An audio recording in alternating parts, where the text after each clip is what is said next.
आज मुंबई पुणे नाशिक त्या जनतेनं शेतकऱ्यांनी घ्यायचा म्हणजे 15 तारखेला बऱ्याच भागामध्ये पाऊस सुरू होईल म्हणून हे लक्षात घ्यायचं. त्याच्यानंतर 15-16च्या दरम्यान राज्यामध्ये वेगवेगळ्या भागात म्हणजे पूर्व विदर्भ, पश्चिम विदर्भ, दक्षिण महाराष्ट्र, उत्तर महाराष्ट्र, कोकणपट्टी, खानदेश, मराठवाडा सगळीकडं म्हणजे 15 तारखेपासून दररोज वेगवेगळ्या भागात विखुरलेल्या स्वरूपाचा पाऊस सुरू होणार आहे म्हणून हा अंदाज सर्व शेतकऱ्यांनी लक्षात घ्यायचा. त्याच्यानंतर 15, 16, 17 पर्यंत हे पाऊस चालत. पुन्हा त्याच्यानंतर हे पाऊस काय होणार आहे 20 तारखेच्या नंतर परत आणखीन वाढणार आहे. मग 20 जुलैपासून परत मुंबईला जोरदार पाऊस सुरू होईल. 20, 21, 22, 23ला पुण्याकडे देखील जोरदार पाऊस सुरू होईल. नाशिककडे पाऊस सुरू होईल. राज्यात देखील पुन्हा काय होणार आहे 20 जुलैच्या नंतर बऱ्याच ठिकाणी पाऊस सुरू होईल म्हणून ह्या लक्षात घ्यायचा. पण विदर्भात पूर्व विदर्भ आणि पश्चिम विदर्भ तर त्या शेतकऱ्यांनी खास करून हा अंदाज लक्षात घ्यायचा. विदर्भात मात्र 22 तारखेपासून 22, 23, 24, 25च्या दरम्यान विदर्भामध्ये काही ठिकाणी मुसळधार ते अतिमुसळधार, काही ठिकाणी अतिवृष्टी होणार आहे म्हणून हा अंदाज विदर्भातल्या शेतकऱ्यांनी लक्षात घ्यायचा. मग सांगायचं झालं तर नागपूर जिल्हा, भंडारा जिल्हा, गोंदिया जिल्हा, चंद्रपूर, यवतमाळ, गडचिरोली, त्याच्यानंतर इकडं यवतमाळ, त्याच्यानंतर अमरावती ह्या परिसरामध्ये काय होणार आहे 22, 23, 24, 25 दरम्यान काही काही ठिकाणी मुसळधार, कुठं अतिमुसळधार, वर्धा जिल्ह्यात देखील मुसळधार पाऊस पडेल म्हणून वर्ध्याकरांनी अंदाज लक्षायचा. भंडारा जिल्हा, नागपूर जिल्ह्यात देखील मुसळधार, अतिमुसळधार पाऊस पडणार आहे म्हणून हा अंदाज लक्षात यायचा.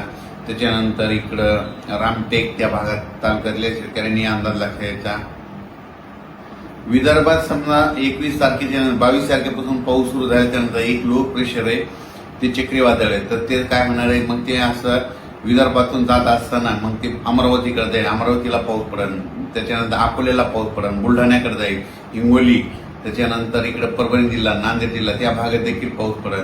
त्याच्यामुळं तुम्हाला सांगू इच्छितो ते जात असताना काय होणार आहे महाराष्ट्रात मात्र इकडे रिमझिम पाऊस पडणार आहे म्हणून हा अंदाज लक्षात घ्यायचा.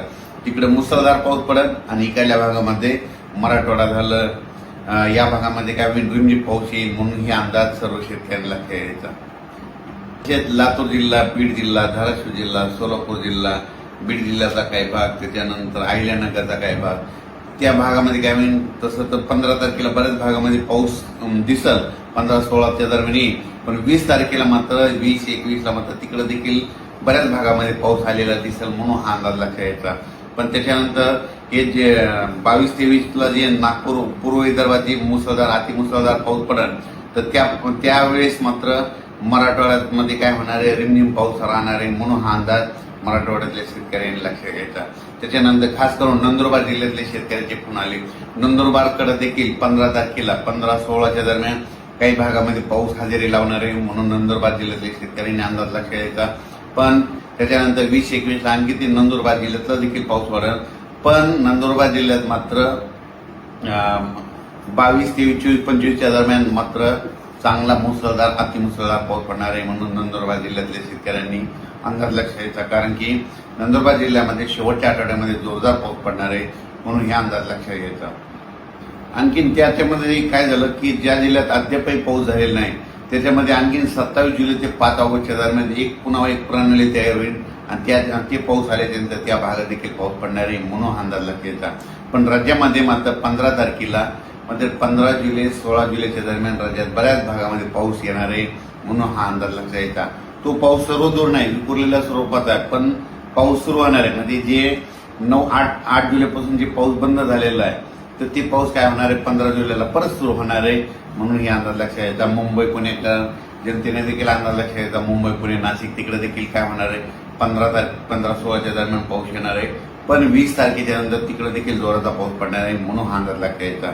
अचानक वातावरण बदल झाला तर लगेच एक उद्या मेसेज दिला जाईल. आता जसं मुंबईकडे पाऊस पडला समजा मुंबई पुणे तिकडे पडला आता पावसाची वरुण राजाची बॅटिंग आता विदर्भाकडे पूर्व विदर्भाकडून पश्चिम विदर्भात जाईल, पश्चिम विदर्भाकडून उत्तर महाराष्ट्राकडे जाईल, उत्तर महाराष्ट्राकडून गुजरातकडे जाऊन धुमाकूळ घालेल. पण ते जात असताना काय होईल महाराष्ट्रात मात्र पाऊस पडेल म्हणून हे लक्षात येतं. काही भागात रिमझिम पडेल, काही ठिकाणी जोरात पडेल म्हणून येते 21 जुलै ते 23-24 पर्यंत त्याचा असर राहील. त्याच्यानंतर परत एकदा पुन्हा एक आणखीन पाठीमागून एक लो प्रेशर तयार होईल आणि त्याचा पाऊस पुन्हा काय होईल 27 जुलैच्या नंतर ते 27 जुलै ते 5 ऑगस्टच्या दरम्यान ते पाऊस येईल म्हणून हे अंदाज लक्षात यायचा. राज्यात एकदम सगळीकडे पाऊस असा बंद काय होणार नाही. राज्यात फक्त 4 दिवस म्हणजे आज आहे 11, 12, 13, 14 पर्यंत राज्यात चांगलं उन्हाची तीव्रता वाढेल आणि आता वारं जोरात सुटेल म्हणून हा अंदाज लक्षात घ्यायचा. त्या भागात अद्यापही पाऊस झाला नाही. त्या भागात मात्र 21 जुलै ते 5 ऑगस्टच्या दरम्यान पाऊस पडेल आणि त्यांची देखील पेरण्या होतील म्हणून हा अंदाज शेतकऱ्यांनी लक्षात घ्यायचा. अचानक वातावरण बदल झाला, परत एक मेसेज दिला जाईल. धन्यवाद.